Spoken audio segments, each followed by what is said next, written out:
Hello everyone and welcome back to your piano lesson. If you are here for the first time, I am Gianluca Fronda, your virtual piano teacher. If you want to discover interesting facts about me, you can watch the introduction video of this channel. I'm leaving the link in the description of this video, where you will find also the link for my artistic channel, Gianluca Fronda, pianist and composer, if you're interested in original music and covers. Talking about this channel, don't forget to subscribe and let me know about yourself by commenting. Tell me when you have started, if you're finding my channel interesting and you're improving your skills also thanks to my videos. And don't forget also to share with your friends if there is anybody interested in piano music, anybody that you know. So now time to go to our lesson. Today it's time to talk about Disco Baroque. On page 11, so it's the C1 piece from the grade 3 piano exam pieces, ABRSM 2021-2022, composed by Alan Bullard.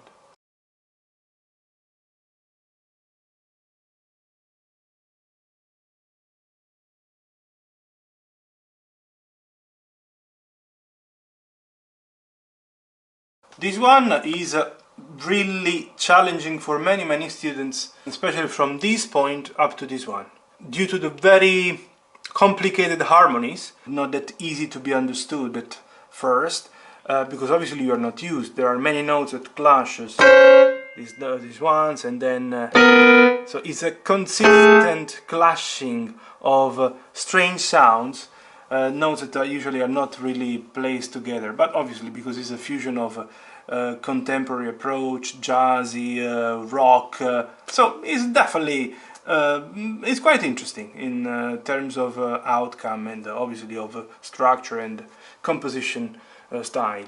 As usual, I want to play first and then we will talk about many things, and obviously I will play also slowly. Let me go first to 116.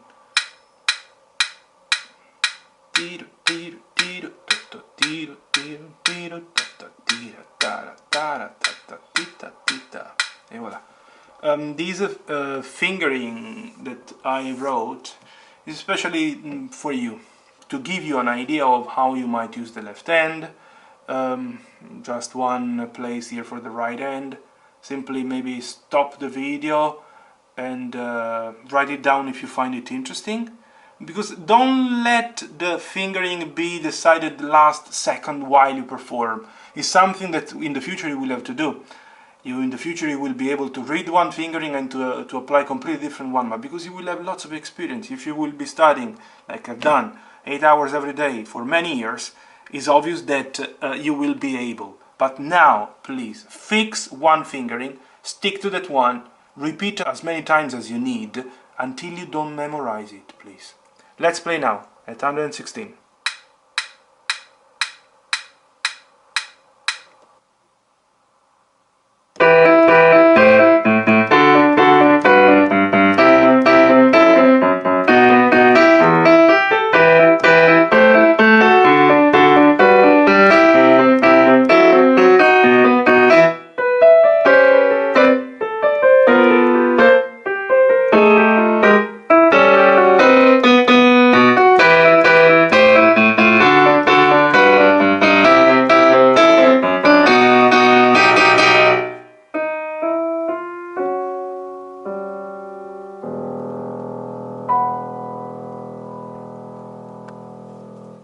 Et voilà, this is Disco Baroque.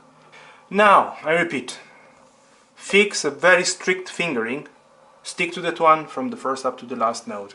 You should play the first line, not articulating that much. When you go to the second line, you see, due to the slurs, a bit of bouncing.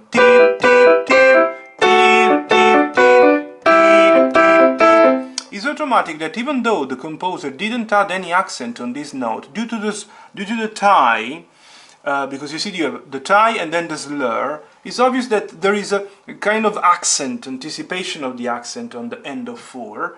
So bouncing this one simply regular, normal, tika taka taka, and the second one tika tika tara, and then obviously mind this accent that is definitely important and needed.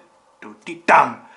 Here, lower the sound a little bit, and please be advised, on the right, on the left, you have simple patterns that are repeated up to this point. So the patterns on the right are, this pattern is repeated once, twice, 3 times, so the 4th time is obviously changed. On the left, this pattern is played once, twice, 3 times, and also the 4th time is changed a little bit, pretty much, let's say. And how does it move? So the right hand starts from the B and does. So 1 tone down, 1 more tone down, and now obviously it doesn't go 1 tone down, goes 1 tone and a half down. But let's also check if the distances are identical. So we have jump of 4th, jump of 4th, jump of 4th. So the interval at the beginning of the pattern is constantly the 4th. Then tone, tone, tone. Anyways, the pattern is definitely identical. These are respected. Let's double check the ending of the pattern is. So here you have A and BD. So the low note of the 3rd is 1 tone up. Also here. Also here. So you see the ascending notes in the middle. Ti ti ti ti da, ti da da da dam, and then the following one da da da da dam. Here is a minor. Here as well. Here as well. You see the 5 descending notes. It's quite interesting if you analyze. Are E, D, C natural, B, and A. The 5 notes of A minor, the first 5 notes of A minor, A, B, C, D, and E. Let's look at these ones. They are the first 5 notes of G minor, G, A, B flat, C, and D. And what about these ones? You don't know yet F minor, you will discover. Anyways, I can confirm that are the first 5 notes of F minor, F, G, A flat, B flat, is here, and C. These are things that definitely turn useful. The intervals are confirmed in every single pattern. There is no pattern that has different interval. Identical, identical, identical. So is exactly the same on the left. The left is, let's look 1 second at the left. The left is a diminished 5th, where then the bottom note of this diminished 5th goes down. Then we have again diminished 5th. B, F is a diminished 5th. This one would be perfect 5th, yeah? This is a diminished 5th. The bottom note going down again. Also here, you see? Diminished 5th. A, E flat. A, E would be perfect 5th. This is a diminished going to the A flat. And here, that's why is all changed. The sound is identical, but it's written like an augmented 4th.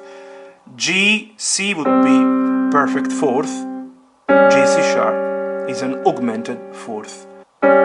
Here we have indeed the top note now going down, and this is the big change. Yeah. Anyways, are all things that are very clear if you spend few seconds analyzing the structure. Obviously you need some guidance, and that's why I'm guiding you, trying to understand how things are made. In slow motion, this passage, obviously then I will play everything slowly, will be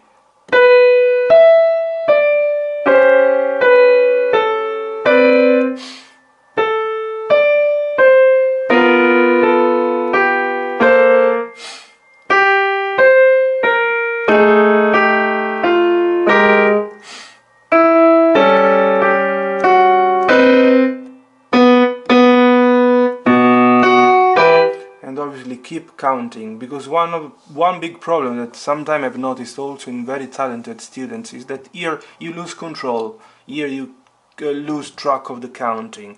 Okay, so this is indeed the most complicated part, and I can understand. It's very tricky.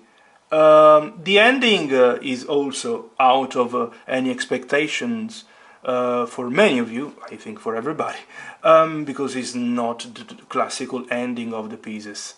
Simply pay attention to the notes, mind the octave sign, mind the ritardando at the end, and this pause on top of the last 2 notes.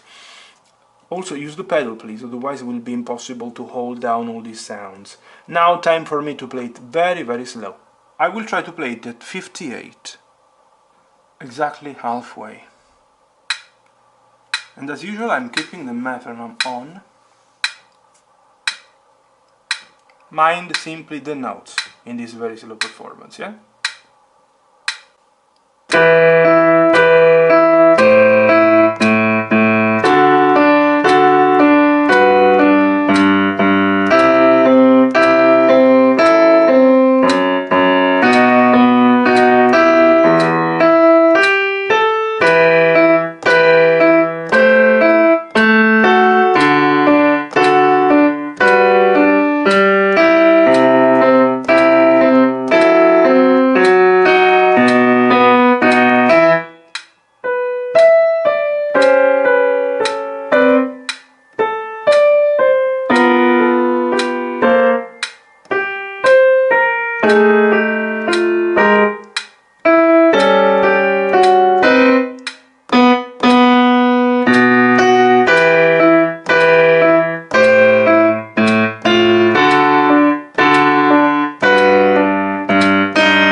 It's obvious that with the metronome I can't do any retardando at the end. Anyways, I hope that I've explained everything.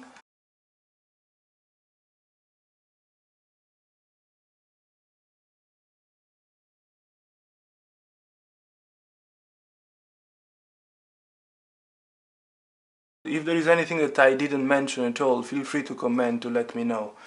But I don't think that there is anything that needs extra explanation. Mind all is written down, and pay attention to what I've explained regarding the middle section.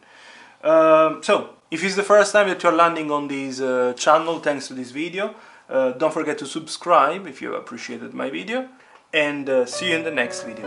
Bye bye!